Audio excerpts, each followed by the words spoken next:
شروع اللہ کے نام سے جو بڑا مہربان نہایت رحم والا ہے۔ اے بنی اسرائیل، میرے وہ احسان یاد کرو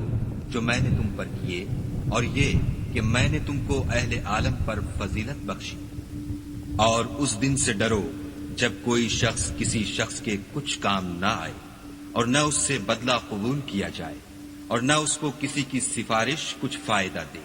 اور نہ لوگوں کو کسی اور طرح کی مدد مل سکے۔ اور جب پروردگار نے چند باتوں میں ابراہیم کی آزمائش کی تو وہ ان میں پورے ہوئے۔ خدا نے کہا کہ میں تم کو لوگوں کا پیشوا بناؤں گا۔ انہوں نے کہا کہ پروردگار میری اولاد میں سے بھی پیشوا بنائیو۔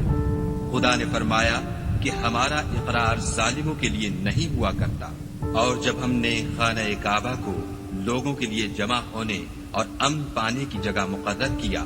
اور حکم دیا کہ جس مقام پر ابراہیم کھڑے ہوئے تھے اس کو نماز کی جگہ بنا لو، اور ابراہیم اور اسماعیل کو کہا کہ طواف کرنے والوں اور اعتکاف کرنے والوں اور رکوع کرنے والوں اور سجدہ کرنے والوں کے لیے میرے گھر کو پاک صاف رکھا کرو۔ اور جب ابراہیم نے دعا کی کہ اے پروردگار اس جگہ کو امن کا شہر بنا، اور اس کے رہنے والوں میں سے جو خدا پر اور روز آخرت پر ایمان لائیں ان کے کھانے کو میوے عطا فرما، تو خدا نے فرمایا کہ جو کافر ہوگا میں اس کو بھی کسی قدر متمتع کروں گا،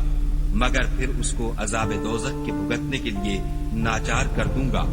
اور وہ بری جگہ ہے۔ اور جب ابراہیم اور اسماعیل بیت اللہ کی بنیادیں اونچی کر رہے تھے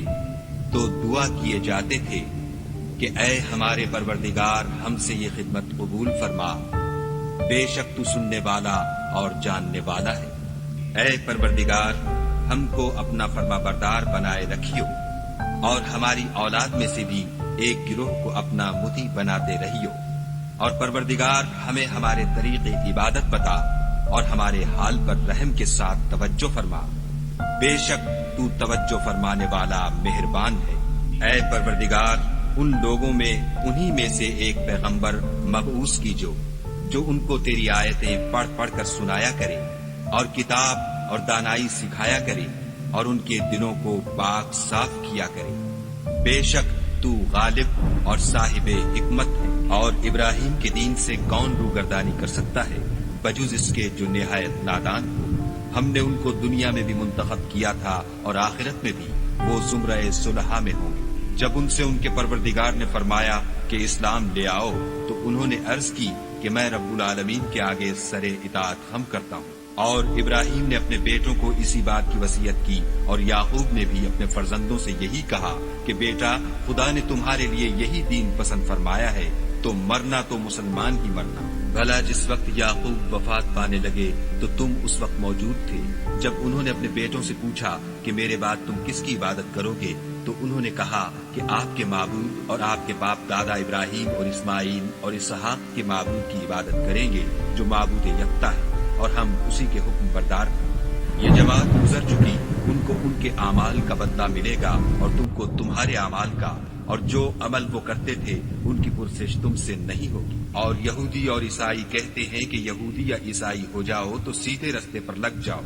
اے پیغمبر ان سے کہہ دو نہیں، بلکہ ہم دین ابراہیم اختیار کیے ہوئے ہیں جو ایک خدا کے ہو رہے تھے اور مشرکوں میں سے نہ تھے۔ مسلمانوں کہو کہ ہم خدا پر ایمان لائے اور جو کتاب ہم پر اتری اس پر، اور جو صحیفے ابراہیم اور اسماعیل اور اسحاق اور یعقوب اور ان کی اولاد پر نازل ہوئے ان پر، اور جو کتابیں موسیٰ اور عیسیٰ کو عطا ہوئی ان پر، اور جو اور پیغمبروں کو ان کے پروردگار کی طرف سے ملی ان پر، سب پر ایمان لائے۔ ہم ان پیغمبروں میں سے کسی میں کچھ فرق نہیں کرتے، اور ہم اسی خدائے واحد کے فرما بردار ہیں۔ تو اگر یہ لوگ بھی اسی طرح ایمان لے آئیں جس طرح تم ایمان لے آئے ہو تو ہدایت یاب ہو جائیں، اور اگر منہ پھیر لیں اور نہ مانیں تو وہ تمہارے مخالف ہیں، اور ان کے مقابلے میں تمہیں خدا کافی ہے، اور وہ سننے والا اور جاننے والا ہے۔